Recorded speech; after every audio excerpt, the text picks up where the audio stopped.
Assalamualaikum warahmatullahi wabarakatuh.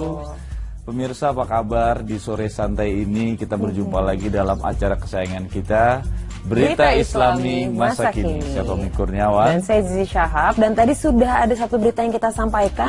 Jadi hikmah dari lapar nih, rasa lapar kita ada hikmahnya loh. Ada hikmahnya. Itu kita jadi mengambil hikmah bahwa kita itu mensyukuri nikmat dari Allah Subhanahu wa taala. Jadi kenyang, lapar itu adalah nikmat dari Allah juga. Benar, gitu. Merasakan seperti apa saudara kita yang kelaparan. Jadi lebih banyak bersyukur. Ini sebenarnya praktek kita dari puasa kemarin ya. Iya, jadi kalau misalkan kita ternyata ada signal nih lapar pertama itu jangan langsung makan ya. Jadi kita lapar pertama langsung, waduh, apalagi sore-sore gini. Dan ngomongnya langsung, gila lapar banget nih.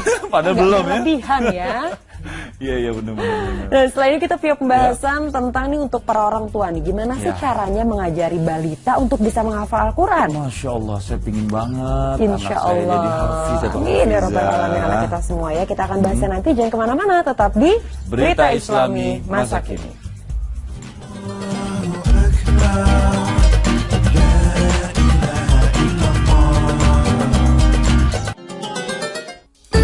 Cara cepat ajari balita hafal Al-Quran.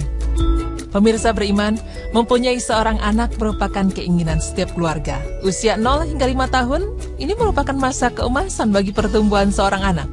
Sebagai orang tua, kita wajib mendampingi tumbuh kembang anak agar menjadi anak yang cerdas serta mengajarkan anak kita untuk mempelajari Al-Quran sejak kecil. Ini merupakan kewajiban kita sebagai seorang muslim. Rasulullah SAW bersabda, sebaik-baik orang di antara kalian adalah orang yang mempelajari Al-Quran dan mengajarkannya. Hadis riwayat Bukhari. Dengan mendorong anak-anak kita untuk belajar dan menghafal Al-Quran agar mendapat ridha Allah SWT, mendapatkan ketenangan hidup, dan memberikan syafaat serta kemuliaan pahala yang berlimpah bagi keluarganya. Tapi tahukah Anda, ada metode serta waktu yang baik untuk kita mengajarkan anak agar hafal Al-Quran. Nah, berikut ini dia pemaparannya. Mengajarkan bayi pada usia 0 hingga 2 tahun.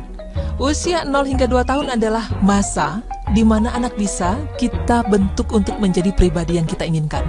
Usia ini anak masih bisa menyerap banyak hal dari apa yang kita berikan. Metode yang bisa kita lakukan adalah membacakan ayat suci Al-Quran kepada anak, diawali dari surat Al-Fatihah secara teratur di waktu pagi hari, siang, sore hingga malam hari, dan surat tersebut dilakukan dengan cara mengulang selama 3 kali pada setiap satu suratnya. Lakukanlah metode secara teratur ini sampai hari kelima. Lalu setelah itu, mengganti bacaan dengan surat An-Nas dengan cara melakukan metode yang sama. Begitu dan seterusnya, dilakukan secara rutin dan terus-menerus hingga si anak berusia 2 tahun. Usia anak di atas 2 tahun. Pemirsa beriman, usia selanjutnya adalah usia anak di atas 2 tahun, di mana usia ini, anak banyak melakukan interaksi dan mulai banyak bertanya tentang banyak hal. Untuk itu, peran kedua orang tua sangatlah penting di usia ini.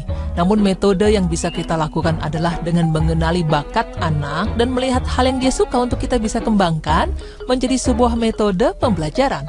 Rasulullah SAW pun juga bersabda, barang siapa membaca satu huruf dari kitabullah, maka baginya sebuah kebaikan, dan sebuah kebaikan dilipat gandakan 10 kalinya. Saya tidak mengatakan alif lam mim sebagai satu huruf, tetapi alif adalah satu huruf, lam satu huruf, dan mim satu huruf. Hadis riwayat Tirmizi. Saat anak berusia di atas 2 tahun ini, metode tetap sama dengan teknik pengajaran saat usia 0 hingga 2 tahun, namun si anak ini diperkenalkan untuk mengikuti dan mengucapkan ayat Al-Quran. Jika si anak mengucapkannya kurang, maka tambahlah waktu hafalannya menjadi 6 atau 7 hari. Selain berikanlah pemahaman dengan sering mendengarkan murotal Al-Quran, baik ketika anak sedang melakukan kegiatan ataupun sedang tertidur. Ini mampu menambah alam bawah sadar anak untuk mengingat ayat Al-Quran lebih dalam saat tertidur. Lalu selanjutnya usia anak di atas 4 tahun.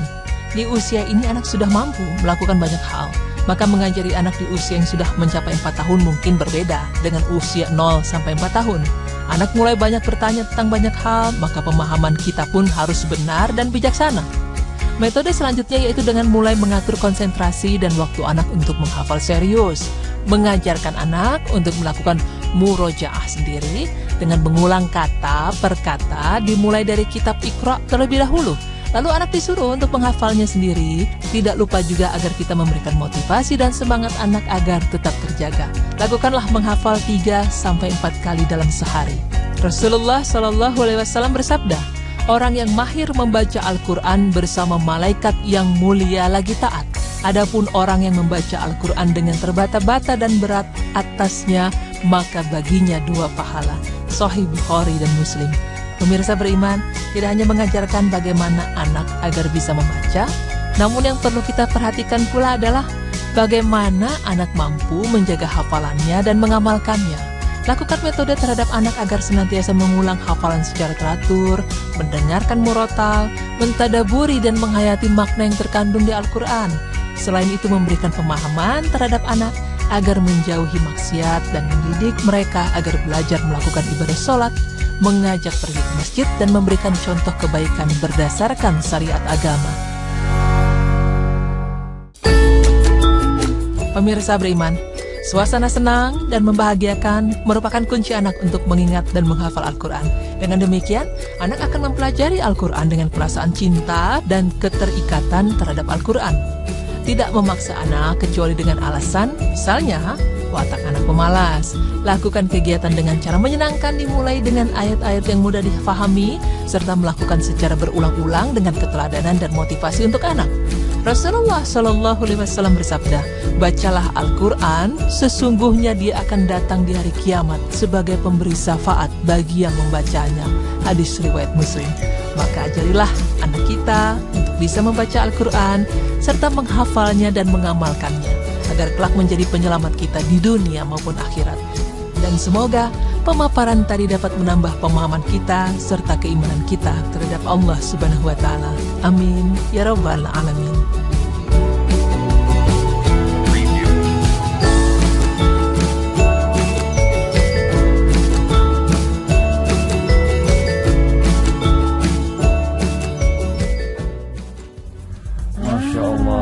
Yang begitu bermanfaat buat kita ya Zi ya. Aku punya anak dari seorang teman, memang dia melakukan metode yang tadi saja sudah dijelaskan gitu ya.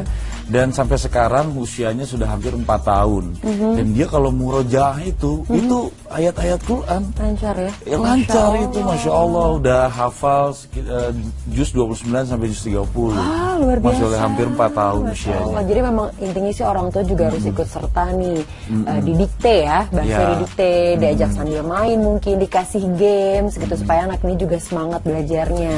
Ya, dan hikmah dari berita yang baru saja kita sampaikan mudah-mudahan menjadikan orang tua lebih semangat lagi, termasuk saya, termasuk juga Zizi, untuk mengajarkan anak-anak kita senantiasa untuk hafal Al-Quran, mencintai Al-Quran dan juga hadis ya, insya Allah. Dan setelah ini kita punya pembahasan mengenai Indonesia sebagai surga dunia. Seperti apa pembahasannya? Langsung kita lihat, ini dia.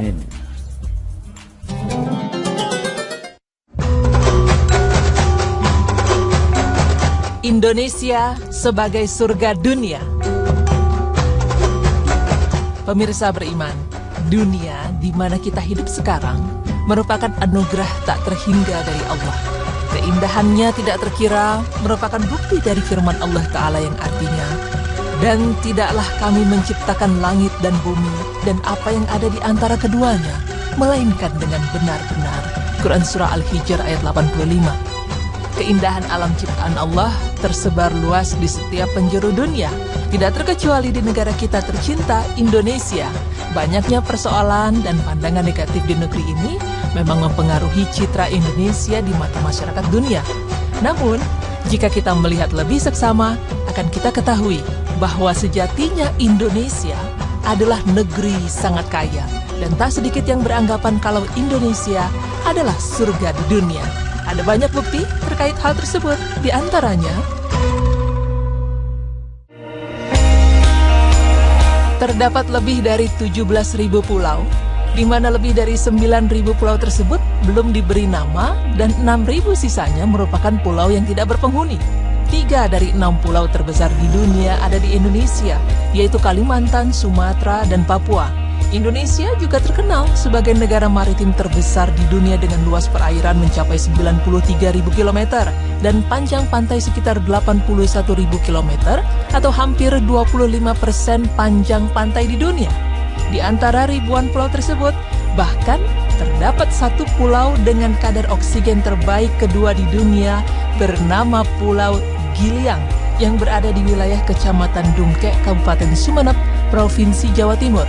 Dari hasil penelitian, Pulau Giliang memiliki konsentrasi oksigen sebesar 20,9% di atas batas konsentrasi tiap daerah pada umumnya.